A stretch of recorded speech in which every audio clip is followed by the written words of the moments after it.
Lanjut lagi, bijaksana yang terakhir ini. Apa itu bijaksana? Bertindak sesuai dengan pikiran, akal sehat sehingga menghasilkan perilaku yang adil. Nah, tadi bersambungan kok. Bertindak sesuai dengan pikiran, akal sehat sehingga menghasilkan perilaku yang adil, sesuai dengan hukum agama maupun hukum negara dan sosial. Ini membiasakan diri sikap bijaksana. Yang pertama, tidak emosional atau mudah marah atau tidak mudah marah. Tidak egois, yang berarti tidak hanya menginginkan, berarti tidak hanya menginginkan kebaikan untuk diri sendiri, tapi juga kebaikan untuk orang lain. Memiliki kasih sayang terhadap sesama. Ini kalau orang bijaksana, nanti sama selalu berupaya menjadi pribadi yang lebih baik lagi. Oke, berikutnya lanjut. Nah, manfaat dan hikmah memiliki sifat ada bijaksana. Yang terakhir ya.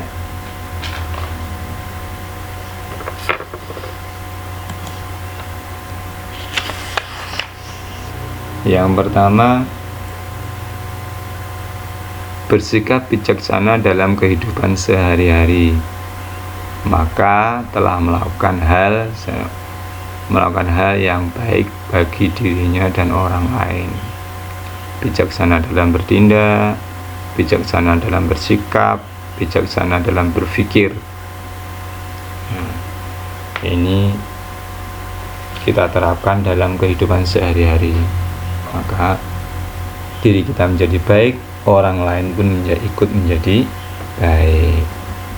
Kalau kita bijaksana menerapkan sesuatu, dihormati dan dipercaya oleh orang lain. Orang yang pertama, orang yang bijaksana, orang yang adil, orang yang tanggung jawab, maka semuanya ini akan banyak orang percaya pada kita dan pasti akan dihormati oleh orang lain. Walaupun orang itu tidak ingin dihormati, secara otomatis orang yang memiliki sifat ini, orang lain pasti akan menghormati kita. Maka tiga ini berkesinambungan: tanggung jawab, adil, dan bijaksana. Yang ketiga, lingkungan menjadi damai, sejahtera, karena tercapai keseimbangan antara hak dan kewajiban. Nah, kalau di lingkungan itu terciptanya sifat bijaksana, sikap bijaksana, adil, dan tanggung jawab, maka akan tercapai antara hak dan kewajiban. Apalagi orang mempunyai sifat bijaksana,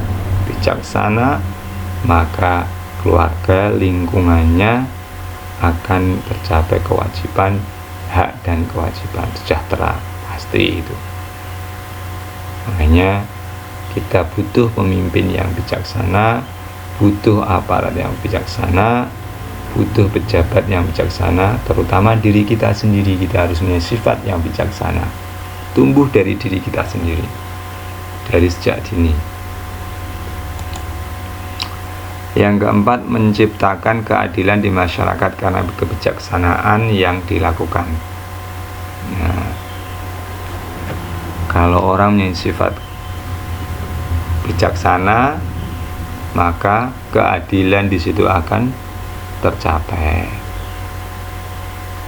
Maka di situ masyarakat menjadi tentram, damai, adem ayem, rukun, walaupun berbeda agama. Kalau kita menerapkan sifat adil, bijaksana, dan tanggung jawab. Marilah anak-anak, kita berusaha sedikit demi sedikit membangun diri kita mempunyai sifat tanggung jawab. Sebagai siswa, tanggung jawab kita apa? Banyak belajar agar apa yang kita lakukan tercapai. Belajar yang rajin itu adalah kewajiban dan tanggung jawab anak. Di rumah apa tanggung jawabnya?